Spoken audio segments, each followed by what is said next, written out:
To get you all set for opening day in the 2004 baseball season, sure, the Reds are picked to finish 4th in the Central Division.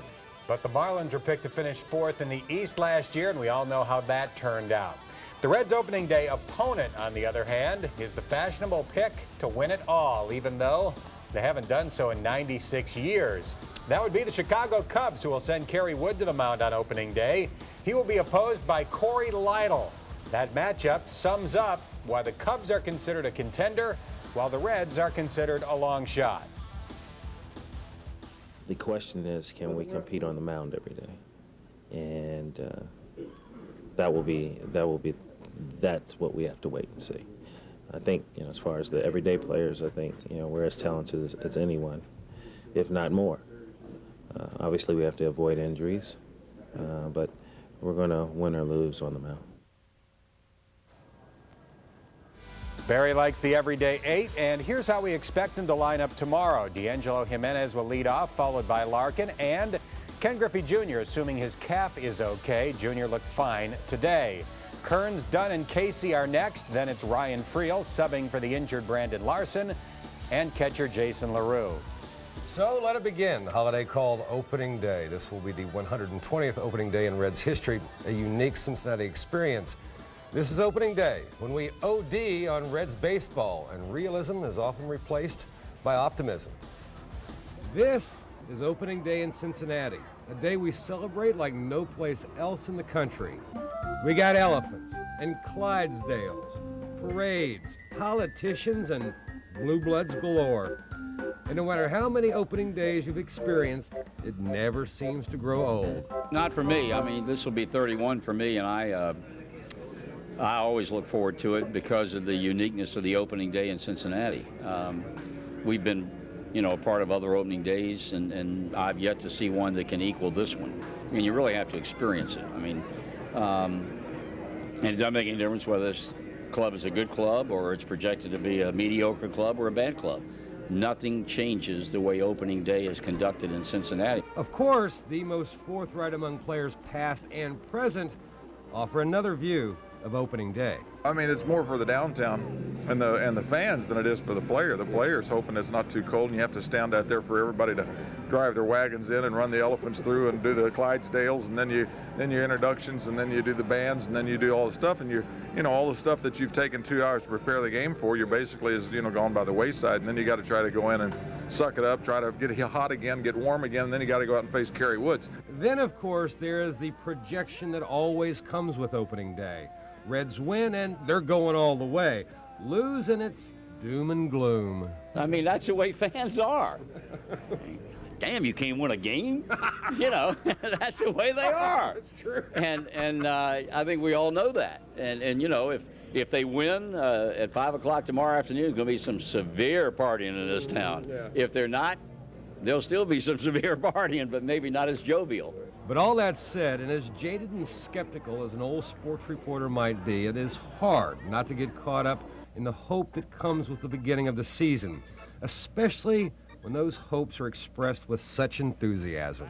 I can't even tell you how many times people during spring training said, hey, this publication picture deadline, this publication picture is the worst team in baseball. I said, we don't read those publications because we got a good ball club here and we know. We got 25 guys that believe that, and there's 25 guys here that believe that if we play well, we do the little things, and we play like we know we can play, we get some starting pitching, we're going to win some ball games. Yeah, the pitching may be a little short.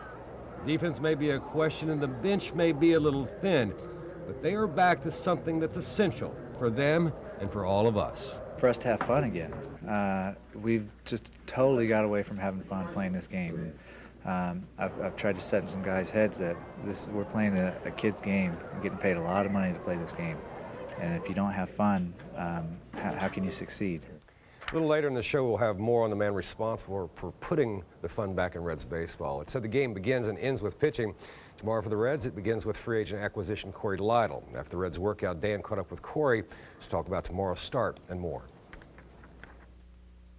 Thanks, Horty. Corey, you started a playoff game a couple of years ago, so big games are nothing new to you, but what about opening day? Is there some pressure? Well, I'm not feeling any pressure. I'm feeling the excitement. Just getting ready for it. It's a lot of fun. The key for me is just to take it like any other start. After the season's over, I'm going to look back at this, and it's just one start out of, possible 34, 35 starts I'm going to have. So I just got to take it one step at a time and do my own thing. You've spent your career in the American League. What have you done to prepare to face National League hitters? Well, basically all I can do, since I don't know them very well, is watch a little bit of film. I look at a lot of statistics and stuff and try to come up with my game plan like that. You kept pitching last year even though you were hurt. Are you 100% healthy this year? Yeah, I'm 100% healthy. No problems right now with the growing. Arm feels great. Just ready to go. Looking forward to it tomorrow. Having been around this team now for a few months in spring training, what are your impressions of being a Red? Well, I'm extremely excited about it. Hoping I'm here all year, having a good time with these guys. It's a good, fun, young group of guys. It's never going to be a dull moment around here, that's for sure. You'll enjoy opening day in Cincinnati. Best of luck tomorrow. Thank you very much.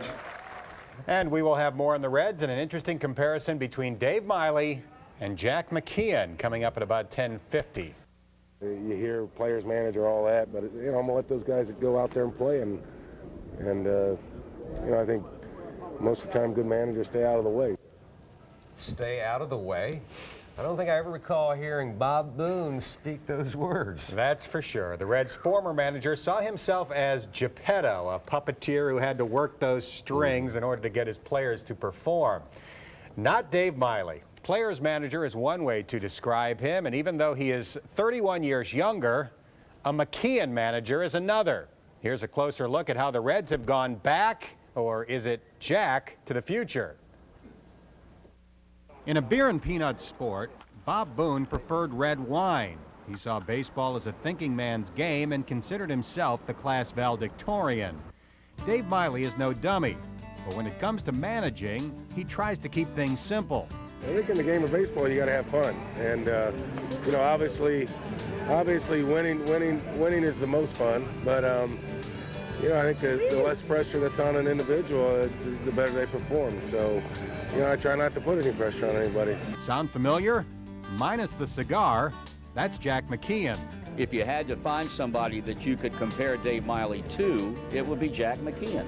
And the basic philosophy is write the lineup on the paper, put it on the wall, and get out of the way and let them play. Besides the age difference, yeah, there's a lot of similarities. I think they both just pretty much write the lineup and let us play. And that's, I think, a way to help us believe in ourselves. I mean, Jack showed it with Florida. He went in there and turned that program around, turned that organization around because he let the guys play and allowed the guys to have fun while they're playing. And Miley's the same way. He's not going to expect you to do things that you're not capable of doing. He's going to be consistent. I mean, consistency is everything as far as dealing with the manager. And those two guys are very consistent in their management style. Boone, on the other hand, put the micro in micromanaging. Bob was, I guess you can say, maybe a hands-on guy where he tried to put a lot of plays on, maybe sometimes some trick plays and stuff like that. Miley we went to spring training, worked on the basics of baseball, and just got fundamentally sound. And we did a great job down in spring training from what I saw, and I think from what a lot of people saw. Try to do all these little things that nobody's ever heard of. Try to change the game a little bit, and that's tough on the players. You played for so long, you played since you were a kid, you're taught a certain way, then you get to this level, and sometimes people want to change that way, and it just doesn't work. And those guys are great people, but sometimes you just got to play the game how it was meant to be played. At the end of McKeon's tenure in Cincinnati, there were players who couldn't wait to see him go. It's funny how going Jack to the future seems to be just what they needed. Now when they've had the comparison of how it is to play for a guy who is hands-on every pitch, every play, every inning of every game, and then play for a guy like a Dave Miley, then hopefully they can see that this is a much better way of doing business than it was in the previous administration. Quite a compliment being compared to Jack McKeon. Heck of a man and a heck of a manager, as we all know. Now, here's a look at the first week of the season. Opening day tomorrow at 2:10.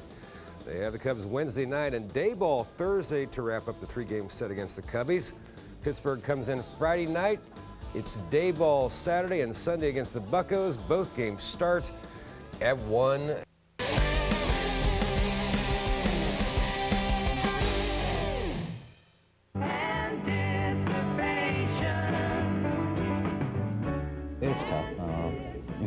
person that I can't watch it. You know, it's better to send me somewhere and let me get my mind right, because if I'm around it, I'm going to want to play. Ken Griffey Jr. wanted to play today, but his right calf isn't 100%, and Dave Miley wasn't about to risk it. With a day off tomorrow and a night game on Wednesday, the Reds are hoping Jr. will be in the lineup for Game 2. Vice President Dick Cheney was on hand to throw out the ceremonial first pitch on opening day. I hate to say it, but he could have been in the Reds rotation last year. The sellout crowd of 42,000 plus had barely found their seats when Corey Lytle gave up the first home run of the season, the second batter of the game. Corey Patterson launched one into the right field seats to give the Cubs a 1-0 lead. Not what Dave Miley was hoping to see. 2 innings later, the Cubbies loaded the bases with 2 men out and sent Reds killer Moises Alou to the plate. Sure enough, on a 3-2 pitch, he doubled into the corner to bring home all 3 runners. Alou has 78 runs batted in his career against the Reds. A 4-0 deficit against Kerry Wood is a recipe for disaster, but the Reds fought back. D'Angelo Jimenez with a bloop single to make it 4-1. He had 3 hits and later scored on a ground out by Barry Larkin to make it 4-2. After the Cubs scored again, Sean Casey came through with one of his 2 hits, a 2-run double in the bottom of the 5th that made it 5-4 Chicago. That was still the score in the 8th when a defensive gaffe helped the Cubs put it away. This looks like a routine fly ball to end the inning, but Adam Dunn was clearly battling the sun and didn't squeeze the Charmin. 2 runs scored on the error, helping the Cubs beat the Reds on opening day 7-4. You know, even though we lost today, I think you know, we had one bad inning, and it was when Moises hit the bases loaded double. But, you know, I think we're going to be fine. I really do. I said it before, and I'll say it again. I think we're going to be fine. As you know, like I said, it's the first game. You know, overall, I think he did a pretty good job. And, you know, unfortunately, 1 bad inning and 1 big hit for them, you know. But overall, I thought he did a great job. He kept us in the game. And, you know, like I said, you know, that's all we can ask is starting pitching, or for that matter, all the pitching, just keep us in the game, give us a chance, and hopefully we'll win more than we lose. All the nostalgia and all that kind of stuff, maybe towards the end of the season when, you know, it's really about over. But as far as right now, we're going to work out tomorrow, and then we play the next day for the next, I don't know how many days in a row, and that's all there's to it. This is not only likely to be Barry's last opening day as a Reds player, it's likely to be Joe Nuxhall's last as a Reds broadcaster. 60 years ago on opening day, he was in uniform on the bench as a 15-year-old boy when the Reds started that season with a loss to the Cubs. Following today's loss, he spoke with our Greg Horde. Thank you, Dan. I'm here in the Reds clubhouse with the old left-hander, my buddy Joe Nuxhall, on what we're thinking is his final opening day here in the Reds broadcast. You're stretching out that old bit there, pal. Both of us. Thank you very much. I mean, you know, you had a few L's on there. Oh. But, you know, opening day is opening day in Cincinnati, and it's a tough one today. You know, I thought they played decent baseball. The pitching was not all that bad. I know there were 7 runs, but still a couple of breaks here and there that could have been totally different. But, you know, opening day here in Cincinnati is very special, and special things sometimes happen. Joe, is this ball club, we saw them get within a run today, is this a ball club that's going to have to scratch its way through this season? Well, I think when you look at the overall offense, of course, Jimenez had 3 hits today. Casey had a couple of hits and a big double. So I'm encouraged with what I saw today. I got a pretty good feeling about these guys. I guess it's 1 down and 161 That's to go, right? Thank you very much. Thank you, Joe. Let's throw it back to Dan in the studio.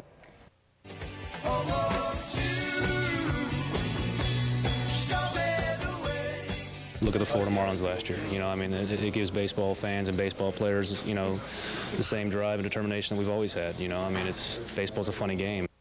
We know Paul Wilson will be on the mound tomorrow night when the Reds play their second game of the season against the Cubs. The big question is, will Ken Griffey Jr. be in center field? He missed the opener with a strained calf, and I asked him after the game, how close are you? Close to you? About 6 or 7 inches. Yeah, it's just one of those things. We're just gonna, you know, play it safe. I got a day off tomorrow, and you know, part of Wednesday, so we're gonna go out there, do some tests tomorrow, and see what happens. And Junior was tested today and everything went well. I am told he is considered probable for tomorrow night. The Reds could certainly use him as they will face four-time Cy Young Award winner Greg Maddux. Maddux has won 15 or more games in each of the last 16 seasons. Chicago fans feeling a little electric or eccentric. Ryan Friel out of center, back at third. Dude can play, dive, recovery, bullet to cut down Moises Alou. Sweet play. Maddux first start in 12 years with Chicago. Mistake in the second to Adam Dunn. Dunn and gone deep to right. 4-17, 1-zip Reds. Then in the third, man aboard. Junior shows he's healthy now. Dead center, 4-26. Reds lead 3-zip. Paul Wilson, spectacular. Leaving Sammy Sosa waving. 4 hits and 7 shutout innings. Only 2 runners got to second base tonight. Ryan Wagner in relief, in trouble, in the 8th. 2 outs, 2 on. Sammy fishing again. Graves gives up a solo shot in the 9th to Derek Lee, but the Reds even things at 1-1. 3-1 your final tonight. Very, very, very pleased. It's nice to get that one out of the way, the first one out of the way, you know. A lot of adrenaline going. Felt like I was going 100 miles an hour the first couple innings, but I felt like I settled down and stayed with my game plan, which is try to get, you know, first pitch strikes and be aggressive and just be down in the zone. Yeah, it was a nice game for us. 2 big home runs. Willie pitched a hell of a ball game. Wags pitched out a little bit of trouble in the 8th, and Gravy back in the role that he's happy with. So it was a nice night.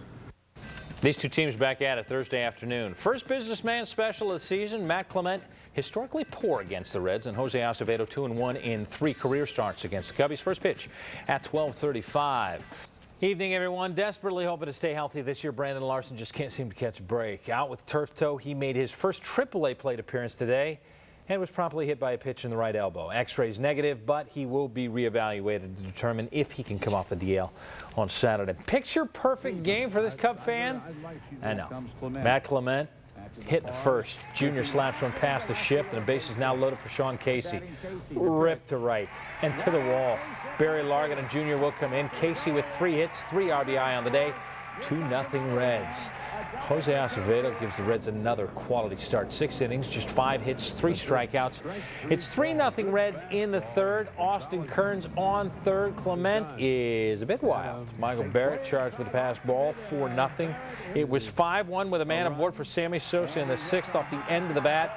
No hop for Sammy, but it gets some wind, reaches the bleachers. It's 5-3. Stays that way into the 9th. Danny Graves gets the 2-out fly ball from Barrett. Game could be over, should be over, but Adam Dunn makes it an adventure. Tom Goodwin now with a tying run at the plate. Lines out the Junior, and the Reds win the series. 5-3, here's your final. Just getting good pitches to hit and hitting them. You know, sometimes you get a good pitch and foul it off or something. I just got some pitches and was able to get some hits. I'm very consistent on my pitches, you know, and I throw a lot of strikes. You know, if you're not going to play ready to swing, I'll get you soon in the game. The guys have gone out there and, you know, basically everything that was stressed upon them, and they've ran with, and they deserve a lot of credit the way that they're going out and playing the game.